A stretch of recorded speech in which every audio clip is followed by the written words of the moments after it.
মামুনুর সাহেবের আজকে নাম উচ্চারণ করে বলতে চাই, আমি আপনার বক্তব্য শুনেছি।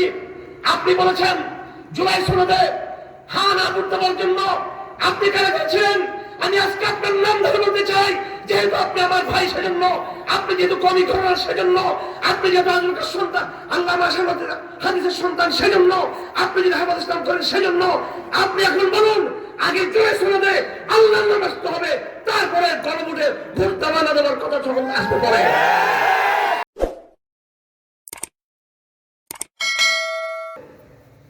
বর্তমানে আমরা তো আওয়ামী লীগের কথা বললে সবাই বুঝি, ফেসিবাদ সবাই বুঝি, ভারতের কথা বললে সবাই বুঝি। আমার কথা হলো বাংলাদেশে এখন আওয়ামী লীগের ফেসিজমটা নাই।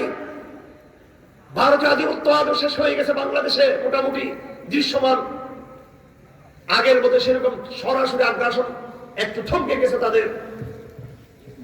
এখন বাংলাদেশ তো এই দেশের যারা আমার জনতা, তাদের আমি জিজ্ঞেস করতে চাই, হাসিনা যাওয়ার পরে এই বাংলার জমিনে আপনারা কোরআনে কারীমের একটা নুকতা, একটা জের জবর কোথাও বাস্তবায়িত হতে দেখেছেন আপনারা কোথাও?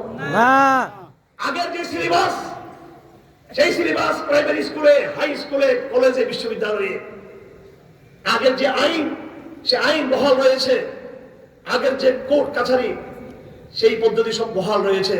বরং আগের যে জাহেলিয়ত ছিল, তার সাথে নতুন নতুন কিছু জাহেলিয়ত যুক্ত হয়েছে। নতুন আগের যে ফেরারিজম ছিল, তার সাথে নতুন নতুন কিছু বেয়াদবি যুক্ত হয়েছে। আমি কিছু কথা বললে আপনাদের মনে খারাপ লাগবে। যদি সত্যিকার কালেমার কথা বিশ্বাস করে রাখেন, ডিজাইন করার জন্য যদি কালেমার পতাকা রাখেন, তাতে আল্লাহ সন্তুষ্ট হবেন না। কালেমার এই আহ্বান নিজেদের অন্তর থাকতে হবে। ইসলামপন্থী দলেরা যারা আজকে বলে থাকে জুলাই সনদে হা না ভোট দিবেন, আমি মামুনুর সাহেবের আজকে নাম উচ্চারণ করে বলতে চাই, আমি আপনার বক্তব্য শুনেছি। আপনি বলেছেন জুলাই সনদে হা না করতে বলার জন্য আপনি কারাগারে ছিলেন। আমি আজকে আপনার নাম ধরে বলতে চাই, যেহেতু আপনি আমার ভাই সেজন্য, আপনি যেহেতু কমি করার সেজন্য, আপনি যেহেতু আল্লাহর সন্তান, আল্লাহ হাদিসের সন্তান সেজন্য, আপনি যদি হাফেজ ইসলাম করেন সেজন্য, আপনি এখন বলুন আগে জুলাই সনদে আল্লাহর নাম আসতে হবে, তারপরে গণভোটে ভোট দাবানা দেওয়ার কথা যখন আসতে পারে। যতক্ষণ এই জুলাই সনদে আল্লাহর নাম থাকবে না, আল্লাহর সার্বভৌমত্বের গর্জন থাকবে না, আল্লাহর সার্বভৌমত্বের আল্লাহ যতক্ষণ থাকবে না, এই জুলাই সনদে কিভাবে একজন মুসলমান সেখানে ভোট দিতে পারে?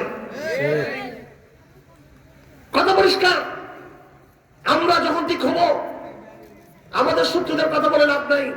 আওয়ামী লীগ আমাদেরকে আবার ভারত পায়খানা করতেছে, ভারত আবার আগ্রাসন চিন্তা করতেছে, ইসরায়েল আমাদেরকে ধ্বংস করার চেষ্টা করছে, আমেরিকা আমাদেরকে নিয়ে আবার তার এজেন্ডা বাস্তবায়ন করার জন্য ভরিয়ে উঠছে। সারা দুনিয়া আমাদের বিরুদ্ধে। এদেশে আমি আগেই বলেছিলাম হাসিনা চলে গিয়েছে, কিন্তু কথা বলা যায়নি, গ্যাংস্টার যায়নি, এনজিওরা যায়নি। এই সরকারের অধিকাংশ লোক এখনো যারা এনজিও বান্ধব লোক, এখন এত সাহস করতে গিয়ে তারা পায়। আমরা নিজেরা যদি ঠিক না থাকি, আমরা কেন গদ্দারিকে গা কেন ভাসাবো? আমরা কেন গদ্দারিকে গা ভাসাবো? সুরে কেন গা ভাসাবো? আমাদের কথা আল্লাহ বাড়িয়েছেন। আমরা দেববন্ধুর উত্তরসূরি, শাহুলের উত্তরসূরি, শাহ আব্দুলের উত্তরসূরি, কাসেম নারায়ণের উত্তরসূরি। আমাদের আপোষহীন থাকতে হবে। আমরা হাসিনার ধর্মীয় ঐক্যবাদের বিরোধিতা করেছিলাম। আমরা হাসিনার বাঙালি জাতীয়বাদের নামে ইসলামী জাতীয়বাদকে নির্মূল করে যে পায় তার বিরোধিতা করেছি। আমরা তার সমাজতন্ত্রের বিরোধিতা করেছি। এখন নতুন করে জুলাই সনদে 3টা শব্দ এসেছে, সমস্ত কপি আমার কাছে রয়েছে।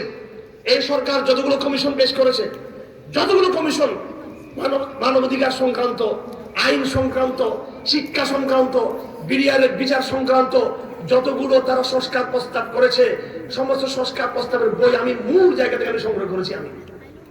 আমি এগুলো পড়ে শুনে কথা বলতেছি, জুলাই সন মুখস্থ করে এসে কথা বলতেছি। আমি আগের 72 সংবিধানে কি ছিল?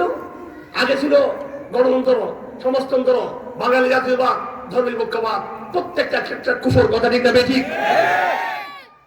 এগুলো 4 মূলনীতি এদেশের সংবিধানে আওয়ামী লীগ যুক্ত করেছিল। এই 4টা মূলনীতি এক একটা কুফর ছিল।